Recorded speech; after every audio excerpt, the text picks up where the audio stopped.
Good morning, everybody. It's so exciting to be here. My name is Natasha Denman, and this morning we have got the amazing Robert Curry bringing us the webinar on how to scale up your marketing and take your business to the next level. But before we get it all started, let's get a few people saying hello to us. Robert's over on the other side.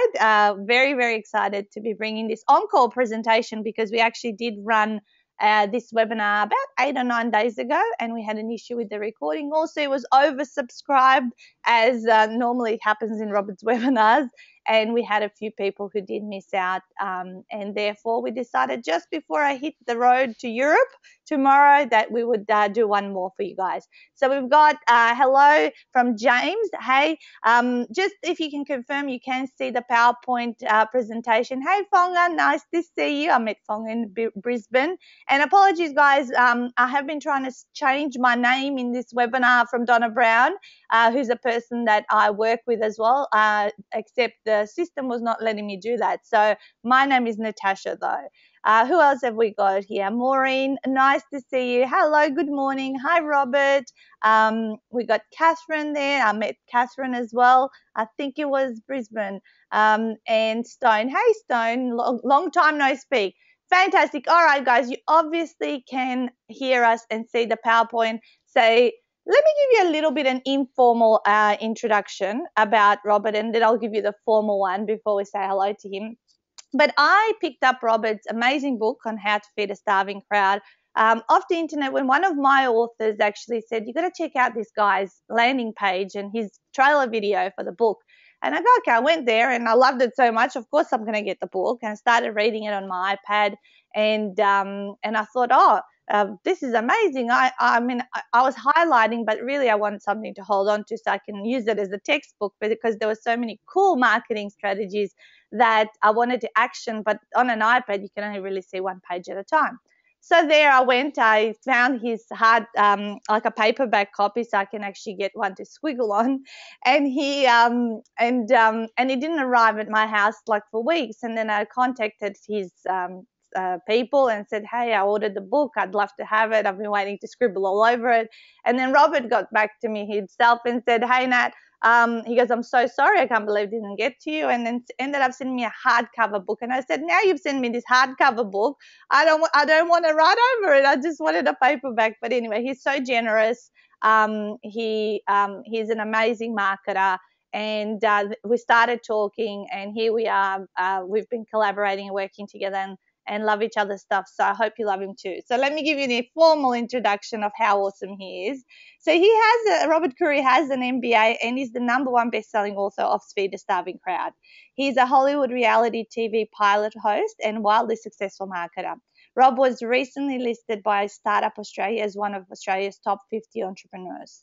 He's built a super responsive global online community of serious business owners, almost broke the world record for most number of people on a webinar, filled up dozens of live events, been featured extensively in the media, launched 3 best-selling books, and signed a reality TV show deal in Hollywood. It hasn't all been perfect for Rob, though. That webinar where he almost broke the world record, turns out the webinar platform couldn't handle the volume and it all crashed. He'll tell you a bit more about it later on the call about that one. So you can see even people who have achieved massive success like Rob have had tough experiences. But what's important is no matter what challenges come your way, to work through them and keep growing. Today, Rob is going to show you 5 ways to find a starving crowd for your market, plus one unusual strategy he uses to get celebrity endorsements. Rob showed me this strategy before the call, and it is really cool. So without further delay, please welcome Robert Curry. Hey, Rob. Hey, thanks for having me. And that's a big introduction, and I hope I can live up Yeah, to it. Thanks so sorry. much. Awesome. Look, guys, I'm really happy to be here today, and thanks, Natasha, for the opportunity to speak with your audience. I love your group. They're a fantastic group of people, really warm-hearted, and as a testament to you and the community that you've built up. Thank you. Okay, so let's get into it. We've got a slide here about a hamburger stand. And you're probably wondering why we've got this marketing online seminar happening. Why is Rob showing you a hamburger stand? Well, the reason's simple. About 15, 20 years ago, one of my mentors, Gary Halbert, was running a marketing seminar. It was an in-person seminar. It wasn't an online seminar like this. And he was showing them a photo of a hamburger stand. And he asked the audience, look, if you're running a hamburger stand and I was running a hamburger stand, what one advantage would you like to have over me if we were competitors? And the audience was saying all these great ideas, better location, lower prices, better food, etc., etc. Gary said, look, you can have all of those. I don't mind. You can have any advantage you want over me. The only advantage I would like to have over you is a starving crowd. And ever since I've heard about that, and Gary wrote an article about that as well about 15 years ago, it's resonated with me and it's stuck with me. And it showed me that no matter what business I've been in, every time that I've been feeding a starving crowd, business has been a lot easier and a lot better for me. And every time I've violated that rule, it's been a lot tougher. Some of you know that I started a video business about, I think it was 4 or 5 years ago now. And I thought that it was going to be really easy to make this business work. So I went to businesses and I said, look, YouTube's growing, it's getting a lot bigger. A lot of businesses are starting to get online video on their website. It'd be a great idea for you to get online video on your website. My price is $5,000 and it's going to be fantastic for your business. Well,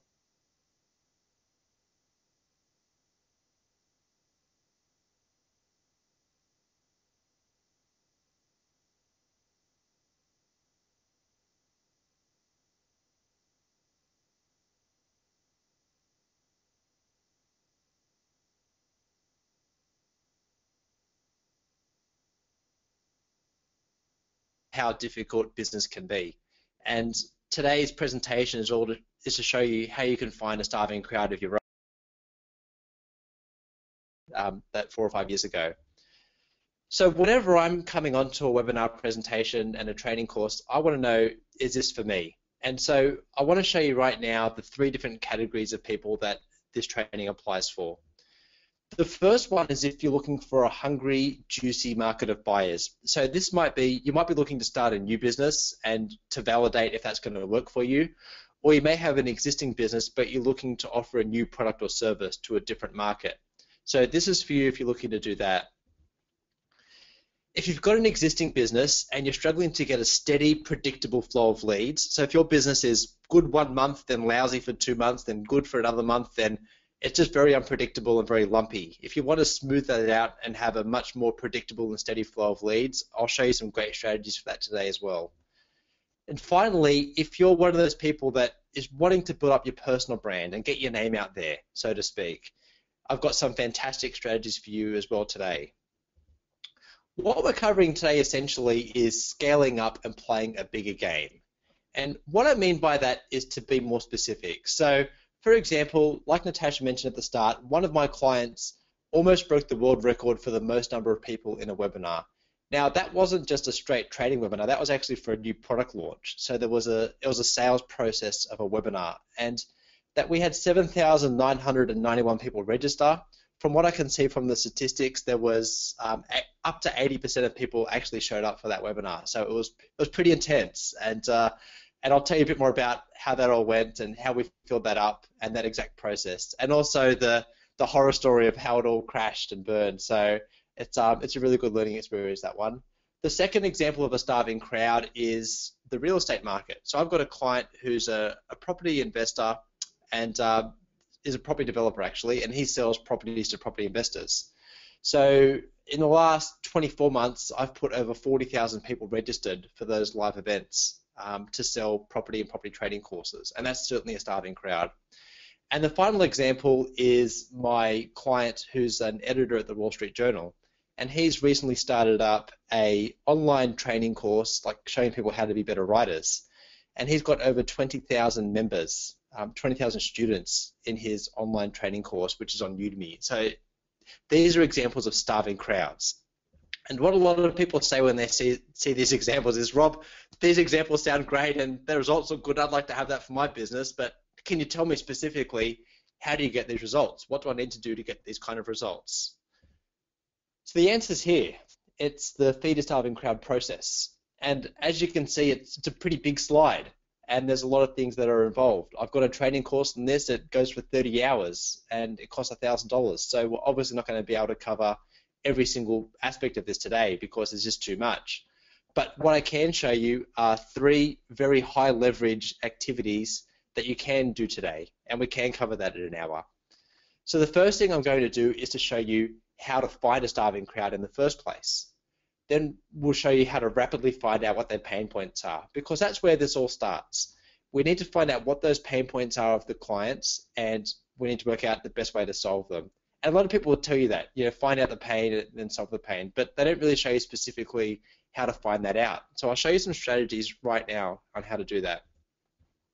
The next thing we'll cover is live events and webinars specifically. So I'll show you step by step how I got those 8,000 people to register for that webinar and almost break the world record for the most number of people in a webinar. So we'll get all of that today. And I'll also show you some book launch strategies. I know that a lot of Natasha's community are authors or want to be authors in the very near future, and a lot of people from my community are aspiring authors as well, or already published authors. So I'll show you some of my very, very best strategies on how to launch a book in the best way possible and how to get a lot of traction. And there'll be some things in here that will completely blow your mind and that just the general public aren't doing. So we'll start with the 3 simple ways to find a starving crowd and the juiciest markets to enter in less than an hour. I'm just going to get a quick glass of water and we'll continue. Okay. So the first strategy is my signature online marketing strategy, and it's called the Amazon 3-star book review method. I'm becoming quite well known for this strategy because it works so well and it's so easy to implement. What you do is this. You go to Amazon and you look up the top 100 books in your category. And then in those top 100 books, you write down the common criticisms that the 3-star reviews have.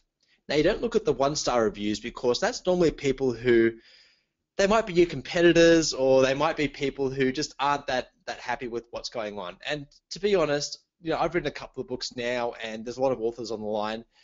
A book doesn't really deserve to get a 1-star. Like, that's pretty, you've put your life and 6 months of effort into writing that book, and it's not very fair at all to make that a 1-star review.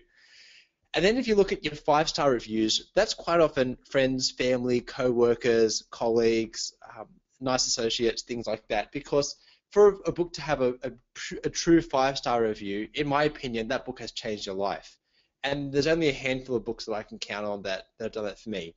So what we look at is the 3-star reviews because they're the most balanced. That means that someone's read the book, there are some positives, and there's some ways that the book can be improved. And we can trust those reviews as being the most balanced and unbiased. So you look at your category, and we look at the 3-star reviews. Now, what you'll find in almost every single category I've done this for, you'll find that there are some common criticisms that people have of these books. And I'll make it a bit more tangible so you can get a feel for it. So my book is in the marketing category. And what I did before I wrote my book was to look at the top 100 marketing books and the 3-star criticisms. Now, there were 8 common criticisms that kept coming up. And what I found with my book is I wrote those 8 common criticisms down. I'll tell you a couple of them. One of them is that a lot of the marketing books out there are too general. So there's no specific information in there. They'll tell you things like, go start a blog or go start a Facebook page or engage on social media and start a conversation. Well, if me and you go out and start a new blog, first of all, who's going to read the blog? And second of all, what are you going to write on the blog? And third of all, even if you do write that blog and people are reading it, well, how then do you monetize it? Just because people are reading your information, that advice doesn't show you how to monetize that at all. And then the same thing with a Facebook page. If I start a Facebook page tomorrow, well, who's going to look at it? I might get 5 likes from my family members and friends. Okay, big deal. Well, what do I put on that page? How do I monetize it? So there was a common frustration that people were sick and tired of the general advice out there. They wanted specific solutions to their individual situation. And the other complaints that people had were that you could find the same information for free on Google. So you could, you pay $30 for a book, then you go into Google, type in some stuff, and you could find the same info for free. That's pretty frustrating. And there are other common complaints as well. I won't go into all of them right now because we haven't got the time, but what I did was I wrote down these 8 complaints, and then when I wrote my book, every single time I finished a chapter, I'd go back and check it out against those 8 complaints. And that's why my book's been so successful, because I found out what the market was starving for, and then I fed the market what they wanted. And so this doesn't just have to apply to a book. This can apply for training courses, physical products, pretty much any industry that you're in, this works for. So that's one method you can use right away to find out if the market that you're in is a starving crowd or not. The next strategy is called Blue Ocean Strategy. Now, there's a couple of guys that wrote a book on this topic about 10 years ago. And essentially what they were saying was that most businesses are playing in the same market. They're all doing the same thing, and they're competing with each other.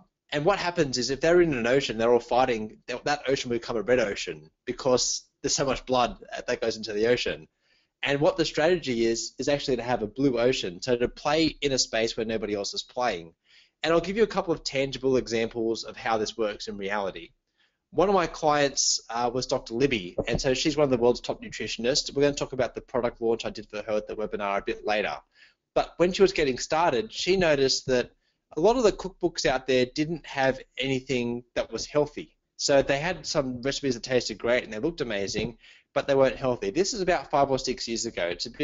The market's changed now, but at the time, there was a lot of cookbooks out there, but not much healthy. Then the small percentage of books out there that did have healthy eating, the food didn't taste very good, and it was really hard to prepare. So what she did was to create a book called The Real Food Chef, which was a complete blue ocean. So it was food that tasted great, was nutritionist approved, was healthy for you, and was easy to prepare.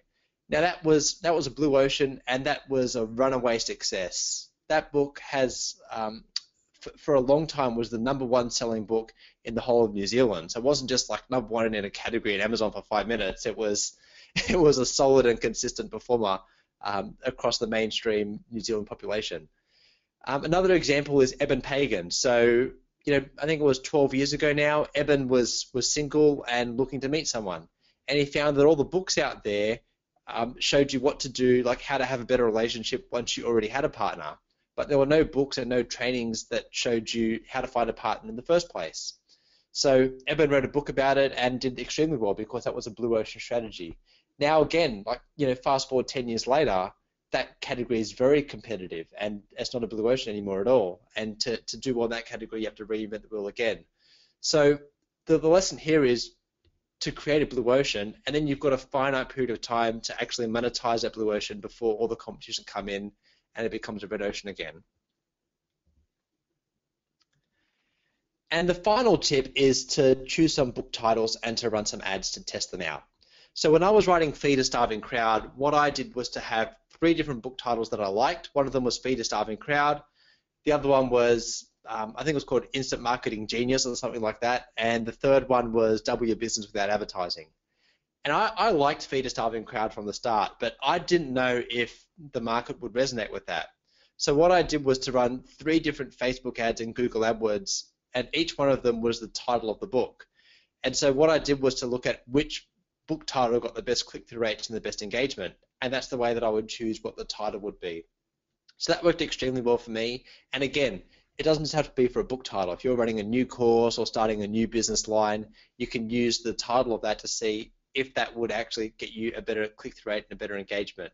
Now, luckily for me, Feed a Starving Crowd won because that was my favorite title, and it's been really good since then. So write those 3 things down, and they're 3 things that don't take any time at all to implement, and you can get cracking straight away with that. So if you've got any questions, just type them in the chat box, and I'll be answering them at the end, because I'm seeing a few questions come through. So just type them in as we go along, and I'm really happy to, like last time, we'll hang around for as long as it takes right at the end to answer any questions that you have. I'm just going to take a quick glass of water, and we'll move on to the next topic.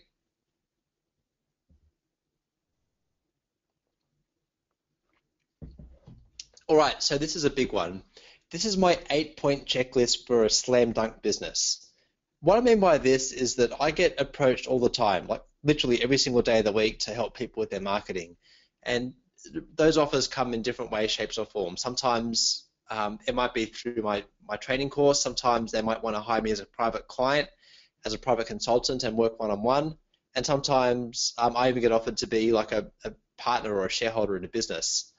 And regardless of which one of those categories it falls into, in my opinion, there's 8 different points that that need to be checked off for me to consider a business to be a slam dunk. Now, this is important for you for a number of reasons. One, you can actually check your new business idea or your current business against this checklist. So you'll be able to see if this business will work for you. Like if you've got these 8 points checked off, then that means that your business is really ready to scale up fast. And if you're missing any of these points, it doesn't mean that you've got a bad business at all. Like you can still have a great business and only tick off 3 or 4 of these things. But what it is, it gives you something to work towards, so you know what people like me are looking for to really scale up your business fast. So get your pen and paper ready, and these are, I don't talk about these anywhere else. Like I've got a small checklist in my book, but I've adapted it since then. So this is quite new. Okay, the first thing I'm looking for is that the product is already created and selling in the market. So I'm not really that keen on speculating if something's going to work or not. I want to see that the product's already been built and that it's selling in the market. Now, if you haven't done this yet, that's fine. But what I'd like to see with private clients I work with is that there's some track record there, that there's some evidence of demand. Number 2, and this is not negotiable, the client has to have good credibility. So what I'm looking for here is, have they been featured in the media? Do they have testimonials? Have they got social proof from high caliber individuals?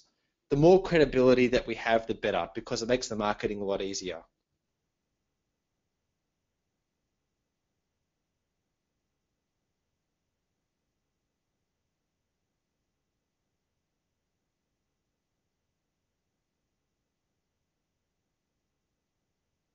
To understand how this process all works, that it's important to build a database of people who are interested in your product or service that you can follow up with over a long period of time. And if they've built up a list of 5,000 people, I know they've done this process very well. And now, look, they might not have emailed them as much as they could have or looked after the list as well as they could have, but if I can see that they've gone to the trouble to actually build a process where they're capturing customer details, that's a really good sign for me and a big tick. I'm looking for some sort of traction on social media. I'm not saying they need to have 1 million Facebook friends or 5,000 LinkedIn connections or anything like that, but what I'm looking for is at least on one of the social media platforms, there's some traction there. And the reason is because that gives leverage and it allows us to get started a lot faster. If there's no presence on any of the social media networks, that's a bit of a red flag for me. I'm also looking for a back-end, higher-priced product in place. As most of the people on this call understand my marketing philosophy quite well, is to spread the net very, very wide and to offer a lot of free content in return for names and email addresses. And then we follow up from there to move people into paid products. So what I mean by that is that if your only product is a $17 ebook, well, the time and effort and resources into building up this big, wide library of content and ways to draw people into your funnel, well, that's no good if you haven't got a back-end higher price product to support that, because you've got to sell a lot of $17 ebooks to make it a decent business, and it's just not going to work if you've only got that as your product. So you do need a back-end higher price product. I recommend at least $1,000 or more for that higher price product. The higher the better. Then I'm looking for a basic understanding of selling and internet marketing. So I'm not looking for someone to be an expert here. They don't need to be an absolute guru in online marketing or selling. But I am looking for an understanding of how a funnel works, so that you get someone to opt in, and then you have a sequence that follows up with that. If I've got to explain everything from scratch with the client and they've got a complete zero understanding of how internet marketing works, well, that's not ideal, because it just makes it a lot longer and a lot slower to get started with. Then I'm looking for an established market and a consistent demand over a long period of time. So you can see I've got a photo here of a Nokia 5210.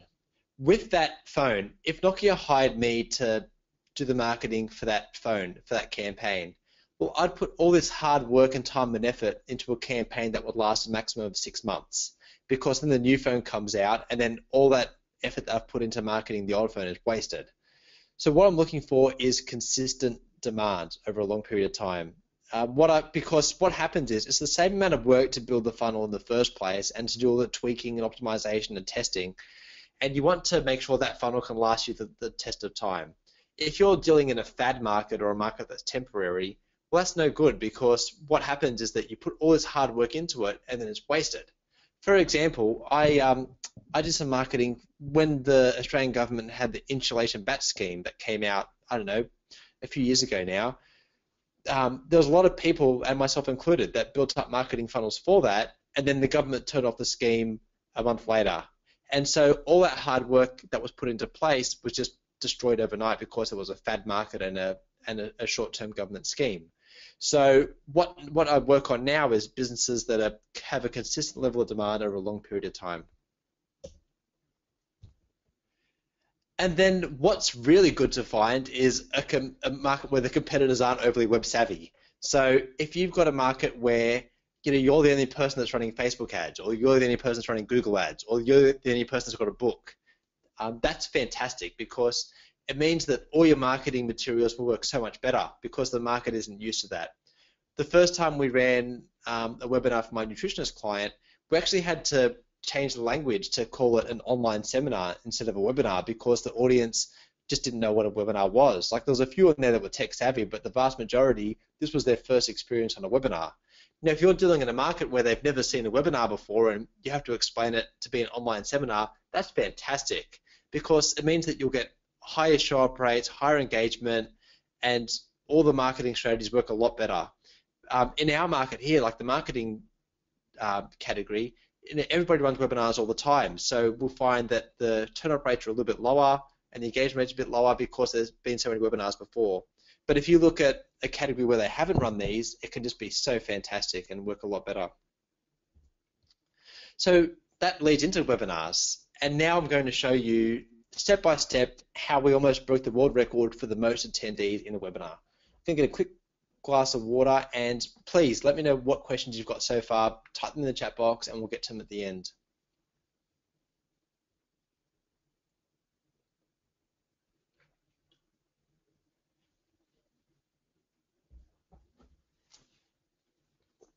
Okay, let's get into it.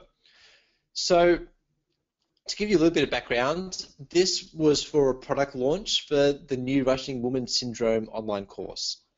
And what we did was a number of things. The first thing I did was to interview my client and to ask what were the top 10 health challenges that women had who came to her. So she gave me the top 10, and then we ranked them in order from 1 to 10 of most common to least common. And so what you can see, those bullet points there, they're the most common health challenges that women were having who were coming to Dr. Libby. Now, in the process, I learned far too much about women's health I didn't really need to know, but I know that now, so it's all good. And what we found is that because we nailed these pain points so accurately, because my client had so much experience working with women that had these health challenges, this was why we had such a voracious response to this webinar, because we were truly feeding a starving crowd. Like, if you think about it, if you're suffering from any of these health challenges and there's an offer on the table for you to come to a free online seminar to learn how to overcome these challenges, well, it's a no-brainer. Like, for example, if someone's suffering from bloating, that's quite a debilitating illness to be suffering from. And if you've been to a lot of doctors and tried a lot of things and it hasn't worked, but there's an opportunity here to learn some proven strategies and how to overcome that, that's huge. That's huge. So this is an example of a starving crowd. Like, you really find out what people are struggling with, and then from there you offer them a solution to their pains. It sounds really simple, but this is a tangible example of how this works in practice. So if you look at the mechanics of this landing page, we've got a really nice title up the front, what in the world is wrong with me? Because this is a common question that women were asking my client. Then we've got the date that we were running it and the 2 online seminar times. Now, like you can see, we've called it an online seminar because the market wasn't mature enough from a technology perspective to know what a webinar was. And we had a button there to check your local time because it was an international audience. Now, do you want to have a guess which of these 2 times had the bigger turnout rate? So just go into the chat box and type either seminar 1 or seminar 2, to have your guess as to which one got the most opt-ins and the most registrations. Okay, there's a few guesses coming through. Some are guessing 1, some are guessing 2. Okay, some are guessing 50-50. I'll just give you another couple of seconds to guess. And I do appreciate your attention here and typing in into the chat box. It makes it feel a lot more virtual and a lot more interactive. So feel free to type in your answer and make it interactive so you get the most out of this. Okay, great answers. Okay, so to let you know, it was almost exactly 50-50 between the two times, which blew my mind. I would have assumed that number 2 would have had a much more substantial people to turn up to it because it was a little bit more outside of those business hours. But it turned out it was almost exactly 50-50. So the lesson here is to actually try and work out what works best for your market. Is it after work, or is it towards the end of the day, or even is it the morning? I find for our audience, they like to do morning sessions. So it just depends on your market and what works best. And then we had underneath there the word free on your computer on how to join it. Again, because this wasn't a technology savvy audience. For our audience, for the marketing crowd, of course, we don't need to tell you that it's free on your computer because you know that already. So then we just had the 8 points listed down there, which was great. That were the pain points, and then just a little bit of copy underneath that as well. So what you can see is that this is a very simple landing page. We're in such a rush to get this out that the page wasn't even mobile responsive, and it had a 40% opt-in rate from all the people that visited it. So you can see that once you really get the pain points right, you can even have a simple landing page like this. And I've got the HTML for this in my resources page for my book. So anyone that's got a copy of my book, you get free access to the HTML template for this to get it set up. And it doesn't need to be too fancy or too technologically savvy to make this all happen. The other thing that we did was write a whole stack of copy. Now, this is all covered in my book, so you don't really need to write this all down right now, and I don't want to overwhelm you.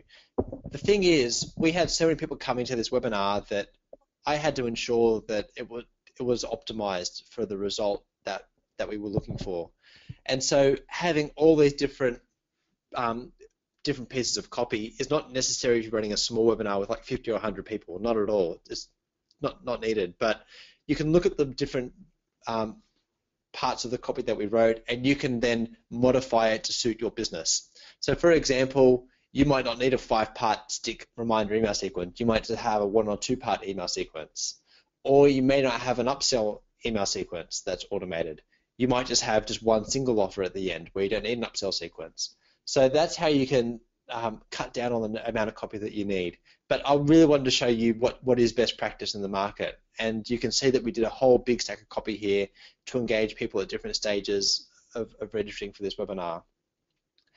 The way that we promoted it, so a lot of people say, how did you get so many people on the webinar? Well, it was very, very simple. We only had 2 methods of promotion. One, the client had a list of 20,000 people on the database. So we did the email sequence to encourage registrations. Each one of those emails was simply a story of someone who had one of those health challenges and who overcame them using my client's methods. So it didn't feel spammy. It was all storytelling, and it was all showing people like that you can overcome these challenges too, and you'll find out the answers on the webinar. The other way that we got half of the registrations from that. So out of the 20,000 people on the database, 4,000 registered through that method. And then the other 4,000 people came through Facebook. So we just did 10 simple Facebook promoted posts. Each one was telling a story, and we boosted each one for $200 each. There wasn't any fancy targeting or retargeting strategies or things like that. It was simply just write the post, hit boost for $200, and that was it. And that was the way that it was all done. So what you can see here is that you don't need to be overly technically savvy once you've got that starving crowd pain points worked out. You can have just a simple message with some simple, really good stories to back it up, and that's the best way to get these things filled up. Now, if you want to take it to the next level and get super duper fancy with all these different email responses and upsell sequences, that's fine. Absolutely no problem at all. But to start with, if you can just really find out what those pain points are of your customers and then offer them a solution to that in your webinar, That would be enough to get started with. And then it crashed. And then it crashed. So we had, like I said, 7,900 people registered. From what we can see from the stats, over 5,000 people showed up. And then at 1 minute past the first webinar starting, the whole platform crashed with the volume of people. So it was quite phenomenal. And once the webinar platform crashed, the natural thing for people to do is then to go to the website. So they went to the website, and then the website crashed because the website couldn't handle more than 5,000 people at the same time. So then after the website crashed, then they went to Facebook, and they couldn't crash Facebook. They tried, but they couldn't quite get that one down. So we had a lot of challenging comments and suggestions and feedback come through the Facebook page. And we had 5,000 support emails come through in the 24-hour period immediately after the webinar. Now, I don't know about you, but to see 5,000 support emails come through in that period was just phenomenal. We had 8 support staff all trying at the same time to get through the emails, but it was like a waterfall. They just kept coming and coming and coming and coming, and it was really, really hard. So that was really challenging. It was a tough period, especially because I had the client sitting there right next to me, and to see all those people that wanted to get on and get the information and come on live that they couldn't access it, it was quite devastating. So the lesson is, don't get too many people in your webinar. Stick to about 1,000 or less and break it up over 8 webinars. You don't need to do 8,000 all at the same time because there's a lot of technology risk involved. And if you do, make sure you test to make sure your platform can handle it. Okay, so any questions about the webinar and the process, please put them in the chat box. I'm happy to answer them at the end. Got a lot of questions that are coming through now, so that's great. We'll hang around for as long as it takes to answer all those questions. I'm just getting a quick glass of water.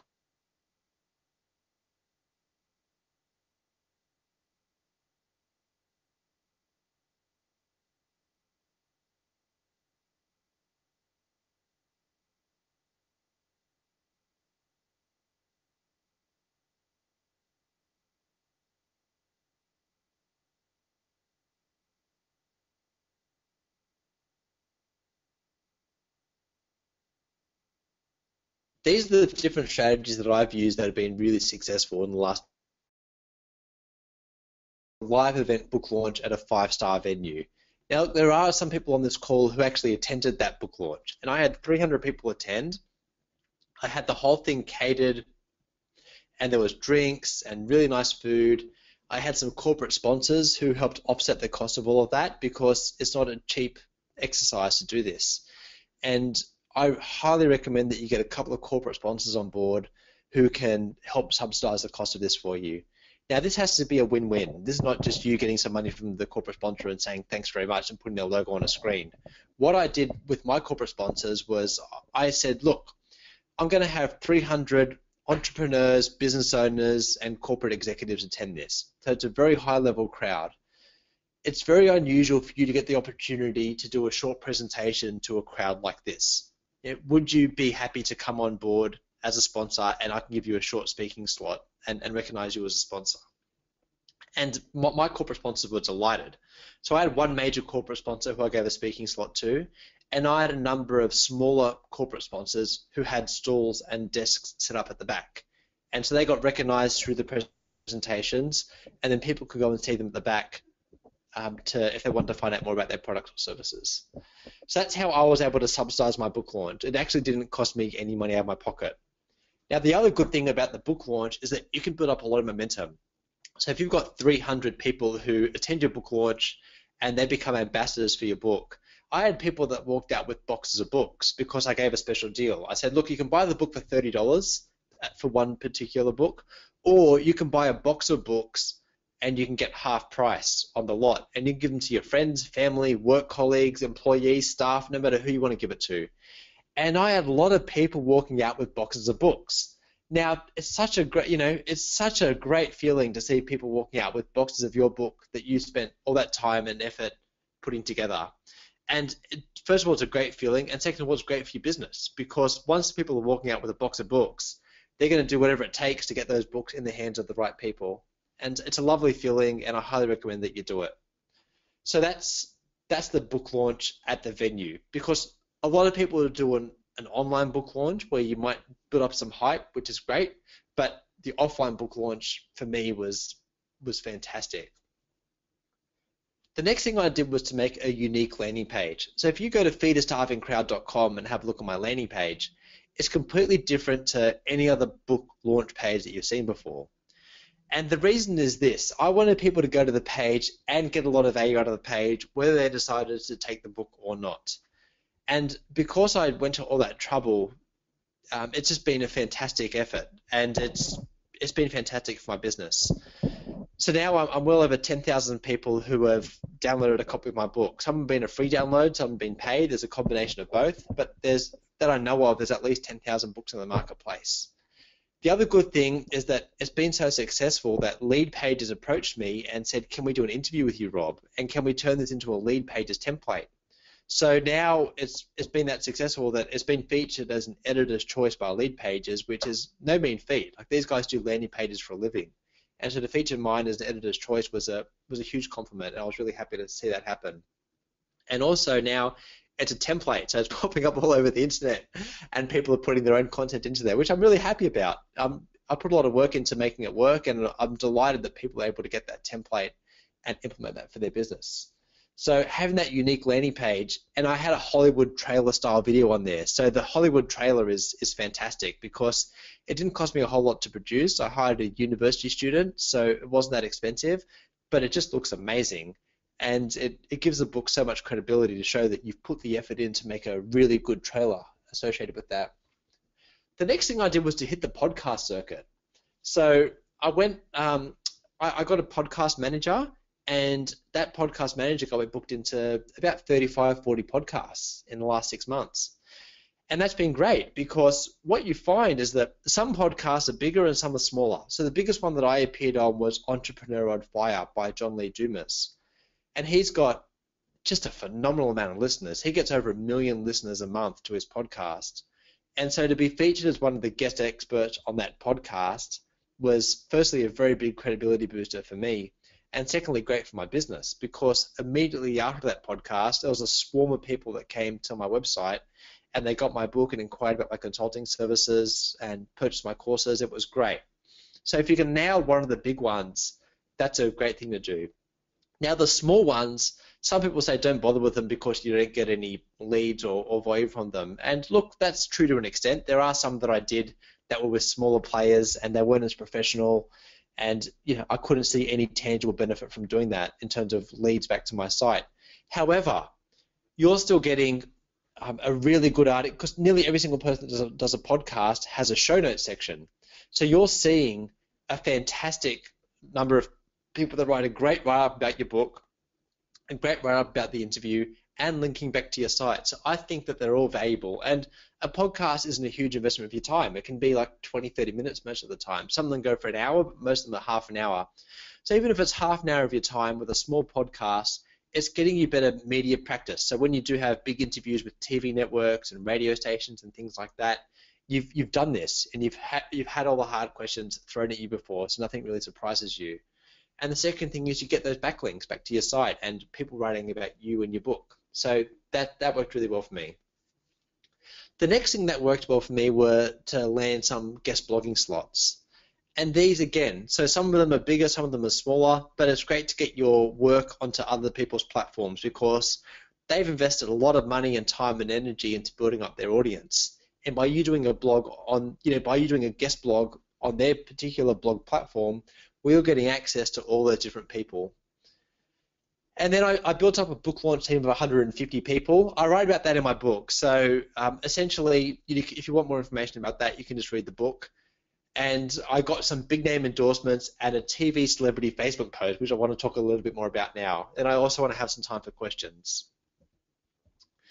So what you can do to get your book out there and to get some traction is to give some value in advance to high value people.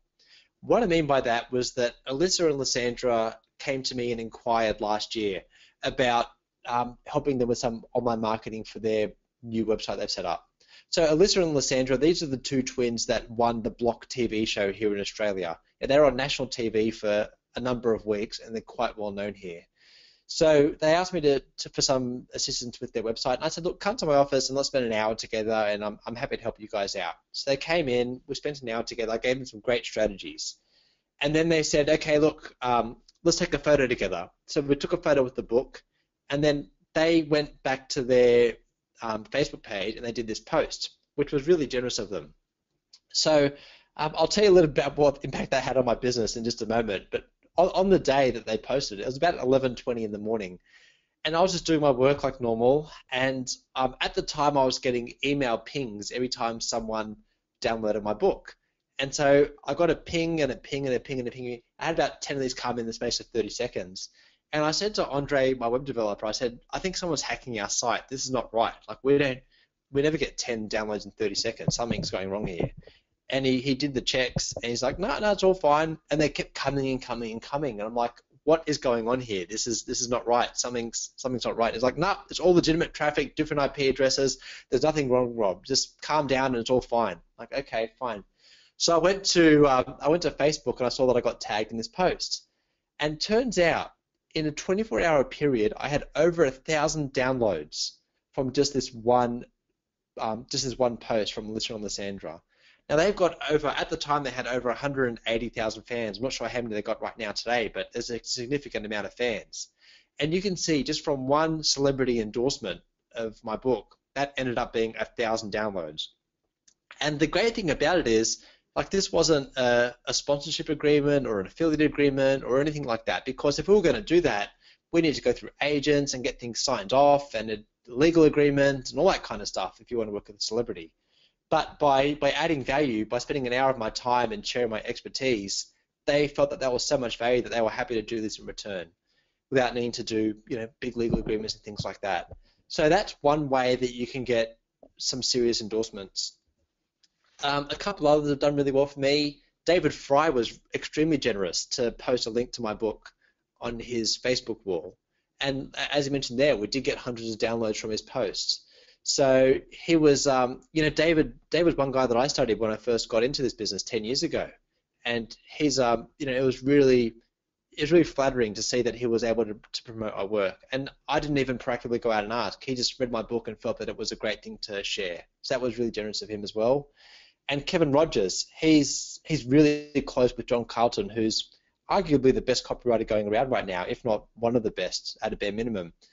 And Kevin's got a great reputation in the market. He's a very high-priced copywriter himself, and he's got a great community of copywriters. So for him, what I did was send out a VIP pack.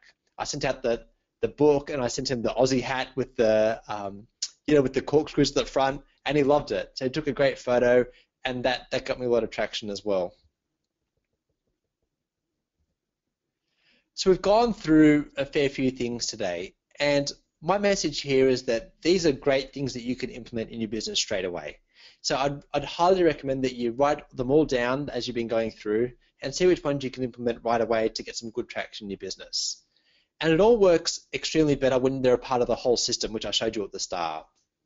So when you look at this mind map, there's a number of different stages that the business goes through. To start with, what you need to do is to find the starving crowd, and I showed you some strategies to do that today. There's a few more things you need to do to get ready for your test launch, and then what you do from there is that you migrate to the next level once you've done $10,000 of sales or more. So once you've got your first $10,000 of sales with this new starving crowd, the next thing that you do is to go to main course, and that's where we choose a business model, we build your funnel out, and then we migrate you then to the dessert stage once you've got a funnel that can convert from warm traffic.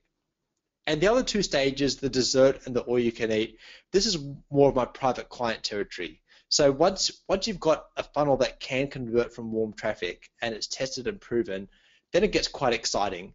And you can do some really good stuff. You can start to get into paid traffic, native advertising, really get your personal brand out there, do live events. There's so many cool things you can do once you've got that main funnel. But the thing is, it all comes down to firstly finding that starving crowd, and then secondly, nailing that main course. And what I'm finding is that there's so many people out there that are overtraining and under-implementing. I met someone yesterday who's a very senior executive and just had a wonderful business career. And this person spent over $100,000 in training courses. And when I looked at what they've implemented, they've got like 50 people on their list. They've got no product to sell. They've got no follow-up sequence that's working.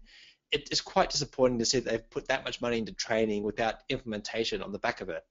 And so Natasha and I, we're very passionate about this, and we're really committed to reversing the trend of overtraining and under-implementing. Drives us crazy. We're all for implementation rather than overtraining. So what we're looking to do is to run a live workshop. And like I said at the start, the first two parts of the feed your starving crowd system are the most important. We need to find that starving crowd, and then we need to go to main course once we've got our first paying client. And so once we've done that, then you can start to do all the fancy stuff after that. The live events and the webinars and the personal brand building, all that really good stuff.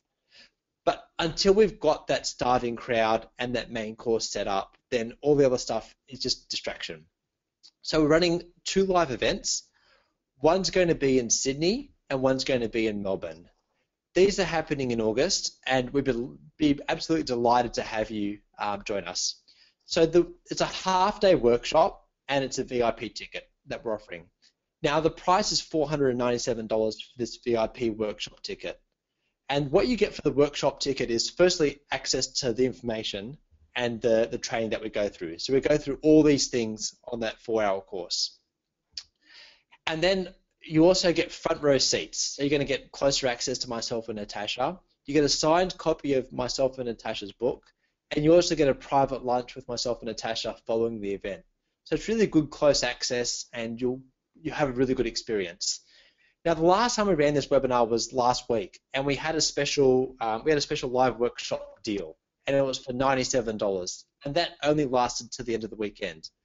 Now, what we decided to do, because a lot of the people on this call couldn't get on that last webinar and they couldn't get access to the training, we decided to keep this open for 24 more hours. So this is strictly a 24-hour offer. It's $97 to get this VIP ticket, and that gets you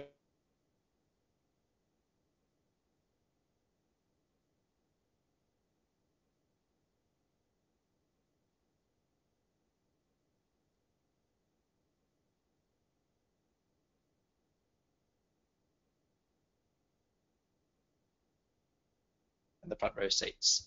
So here's the dates. It's the 17th of August and the 19th of August, Melbourne and Sydney. They're in Melbourne and Sydney CBD locations. We've got them booked now, so it's really close to the city. And we'd be delighted to have you. And like I said, we're totally committed to reversing that trend from overtraining and under-implementing. We want to reverse that. So that's why this is a workshop. It's not a seminar or a training course. We're actually getting stuff done. And we're going through all of those different aspects to find your starving crowd and to get to that main course section. So Natasha, over to you to see if we've got any questions to answer. Fantastic. Thanks, Rob. I will type up in the chat box those 2 links in a second. But one question I always am curious about, a lot of people ask what their funnel should be, a book, a live event, a webinar, a free consultation. What should they include before we get onto some of the other ones in there while I'm typing up? If you can tell me that would be lovely. Yeah. So that's right, that is a very common question. And we cover this in detail in the workshop, and we'll actually pick the funnel that works for you.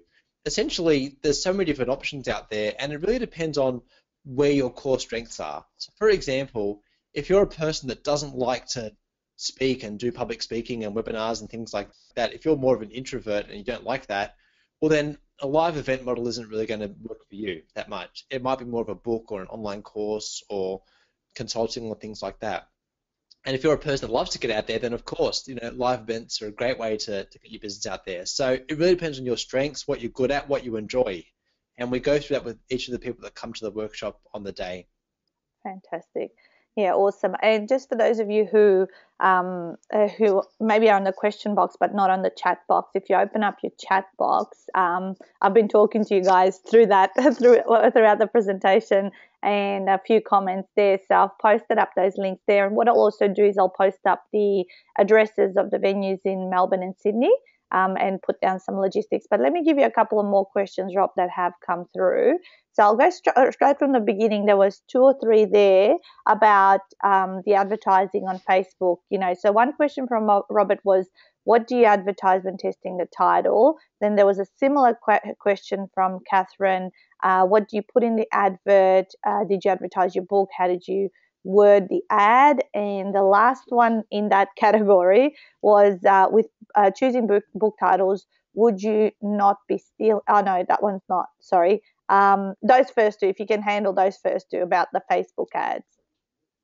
Yeah, great questions. So what you do with the Facebook ads is that you want to make sure that the book cover is exactly the same across all of them, because what that means is that you haven't got a variation, like if people like the cover better of one title or another. And so mine just said, free book download, and then just the name of the book. And so click here to get the book for free if you want access to it. So that was very, very simple, and it was a very plain cover. It was just pretty much the text on the book, and that was it, because you need to make sure there's no variation between one cover that looks better or the other, or different advertising messages. You just want to say free book download and then have the name of the book. Fantastic. Awesome. So it was the actual book that, yeah, because they were curious as to what you were advertising here. Cool. All right. So then the next one was with choosing book titles, would you not be up for stealing someone else's content? I don't think if you've got your own original book title, that's fine. There are a lot of people who have the same book titles as others, so it's not always going to be unique. It's But not like a if business you can name. try and find a unique, yeah, it's not like a business name. No. It's just different to that. Yeah. See, like for example, feed a starving crowd. I learned that from Gary Halbert. Yes, I Mm. wasn't the first person to ever use that phrase, feed a starving crowd. But what I did do was I credited him. So if you look at my book, I've given him a number of credits to say that he was my inspiration and I learned the phrase from him. So Mm. you don't need to have your own unique trademark on that, as long as you credit the person that you learned it from, like I did. Yeah, cool. Yeah, absolutely. And there's so many books with the same name out there. If you only need to go to Amazon and actually put in, say, a name, and sometimes you can get lots of them under the same. So it doesn't work like a business name. Cool. All right. So a question from Maureen: how do you build good credibility? Re your point number 2 on your checklist. Yes. So I covered a lot of that in the creative book launch process. So if you look at those different strategies that are recommended, if you implement them for yourself, that alone is going to give you a lot of good credibility. Other ways to get some good credibility, if you get interviewed on TV, radio, get clips in the newspaper, any sort of mass media coverage helps a lot with that. And the other thing that I look for is transformational testimonials. So does your stuff actually work? Like can you give examples of people who have gone through your program, read your book, done your course, been a client of yours and got great results? Because that always helps as well. Yep, correct. And yeah, through some of the things that I teach around the authoring and the publicity and all that sort of stuff. I mean, there's just so many things. Being present on social media and being consistent, all of that, and I guess communicating with your people and your database regularly. As long as people know that you're doing it and you're going to be around and you're going to stick around, that all helps in building your credibility. Awesome. A couple of people, we had this question last time as well from Catherine and Rhonda about the best webinar software, which both you and I are fans of GoToWebinar, and it's been around the longest and it's the most reliable. Your opinion, if you want to share with these ladies? Yeah, it is the most reliable that I've found. There are other platforms out there, and I just haven't had the chance to use them and to test them out to give a recommendation on them. But there are other people that like the other platforms or don't like the other platforms. So there's plenty of options out there. And look, like I said in the presentation, it's so important to test. Yeah, totally. Maureen's just said, how do we get the fast mover tickets? On your screen, Maureen, you should have the links that Robert has posted. So that's where you go to that link and it'll take you to a payment section where you can pay. But you can also click on a link that I have posted in the chat box. So I now have got the 2 venues, Melbourne and Sydney, listed out as well as the Sydney and Melbourne links to be able to purchase that ticket through there.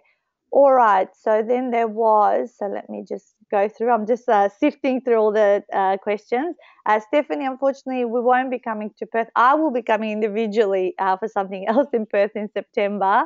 Happy to tell you more about that offline. You can email me. Kim, yeah, she's coming. She goes, boom, I got my ticket for Sydney. See you, Nat and Robert. Well Excellent. done, Kim. Can't wait to Uh, see you there. yeah, Kim's a pocket rocket. Catherine, are you doing something similar online to your live workshop for those of us in Brisbane or elsewhere? Rob?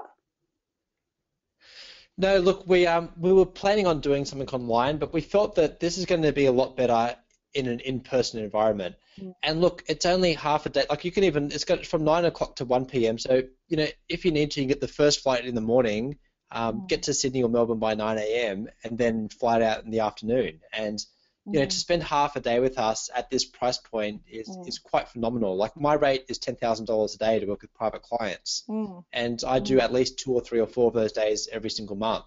So mm. there's, um, to get access to this information for $97, and these are only small workshops as well. We're only looking at 50 people per room. Yeah, So exactly. I'd highly recommend if you can make it work, just to get in a plane. Like they're so cheap these days, the flights between interstates, Yeah, like Virgin or Jetstar or whatever, and make it happen because it's going to be a great day. because you'll get it for half, well, for less the price than the normal VIP ticket once this ticket expires anyway. Yeah, Yeah. well, after tomorrow, it's going to 497 for the VIP ticket. And I still think that's good value as well. Yeah, absolutely. Well, we both charge about $1,000 an hour, so exactly. Yeah. Okay, so Rhonda's just saying book me in for Sydney. So Rhonda, I think I will be. I think you need to use the link. I've got my phone flashing up at me with some of the orders that are coming through. So I haven't got your name there yet. So I'm trusting you know how to do that. Okay. Now we've got three more, I think. And this is a good one, Gareth. What is the volume required for a successful webinar? You mentioned 8,000 leads through Facebook and registration. So do you want to take this one? Yeah, look, that's the very, very top end I know. of what you would ever do. Like that's huge. If you're doing that kind of volume, you're world leading, and we can start to use you as a case study for the next, the next programs that we're doing. Yeah. Look, it depends on what your business is. So let me give you a very, very small example. One of my private clients is a business coach, and this private client is looking to sign up more accountants into her business coaching. And so every accountant that she signs up is worth $30,000 to her in consulting fees over the year. Mm, So she ran a webinar 2 weeks ago. She invited 100 people, 8 registered, 4 turned up, and 2 inquired at the end. And there's a really good chance that she'll close at least one of those two, probably even two of those two. So mm, you can have a webinar with literally a handful of people, and if yeah, you're selling a very high priced product at the back, that can be worth it. Even if you just sign up one client at 30K, that's well worth your time to run a webinar for that. totally. Yeah, I agree. There's no rule of thumb how many people. It's just the quality and people coming along live and all that sort of stuff. So yeah, it is the very high end. If please don't compare yourselves to people perhaps who also have been probably around for a long time and have got that network and all that sort of stuff. So you can do a great job. Excellent. Rhonda's just said, yep, she's worked out the ticket thing, so she's looking forward to it and she's done Oh, that. great. That's exciting. Good Perfect. to see you there, Rhonda. Awesome. We're looking forward Yeah. to it. Yeah. Catherine, how do you find celebrities to come to you? Look, it comes with positioning. So right now, I've got a lot of well-known public personalities who are my private clients and fans of my work and in the course. Like attracts like. So to get the first one on board is normally the hardest. Yeah. And I will show you some of these strategies in the workshop as well. So I can really give you. We've got to look at where your business is at and what the lowest hanging fruit is.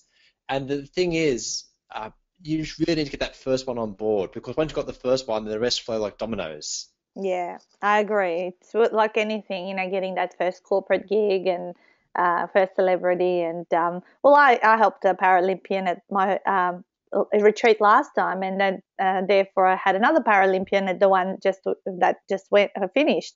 So it's sort of, yeah, it all tags on to each other, doesn't it?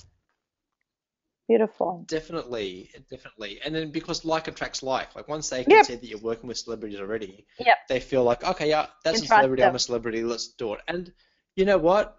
All celebrities are they're just normal It's people. people. Like, you know, they Yeah. they want to grow a business, they want to make more money too. They want to, everyone's the same. Just because they've got a public profile, it Correct. doesn't necessarily mean that they're better than you or anything like that.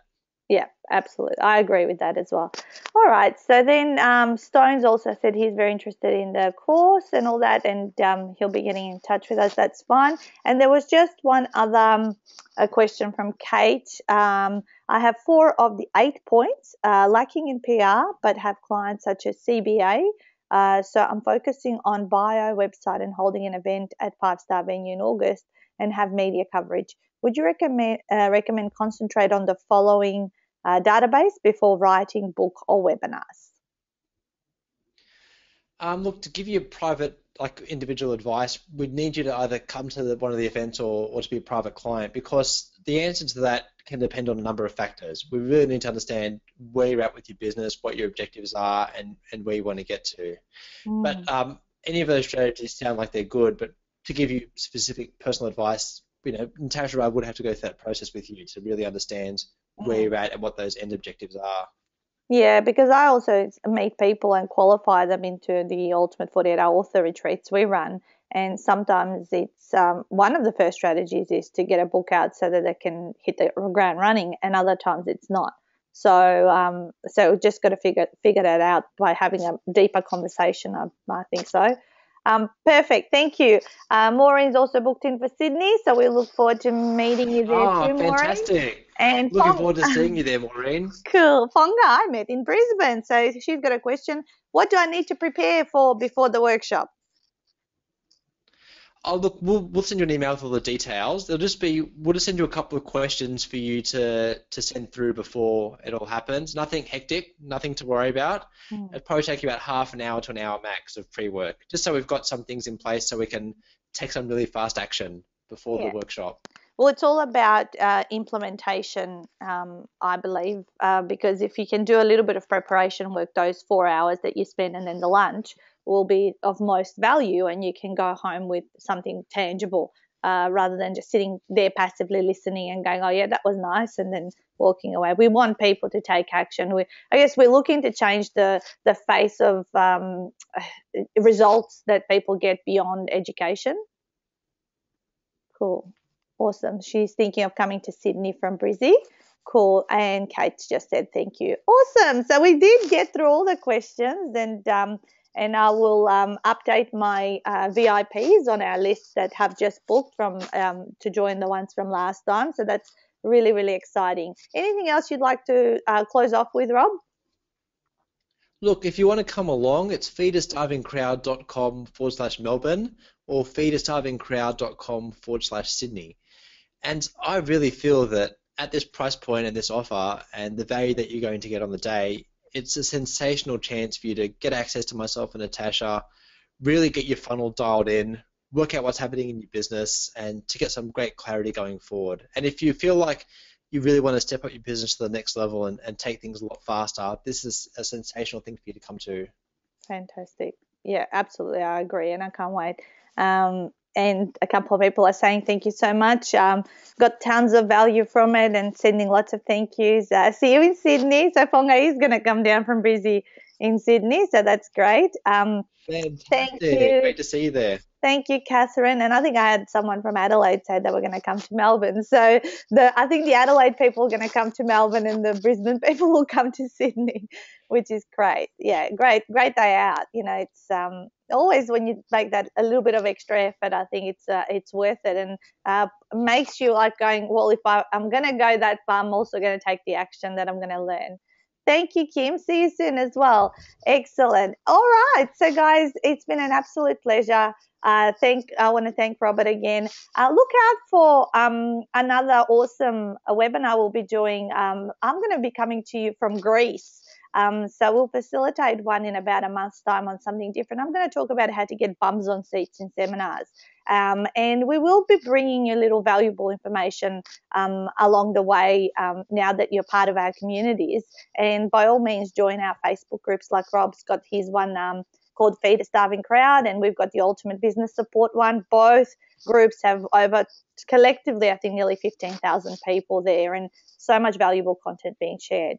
So have an amazing rest of the week. I will travel safely to Europe, and I will probably speak to some of you from there. And thank you. And we will also post up this recording for those that could not make it live. Lots of emails have come through for people saying, I need to listen to this, but the offer is open for the 24 hours, and we're very integral in taking it right down and then moving through to through the other bits as we lead into August. Have an amazing day and see you later.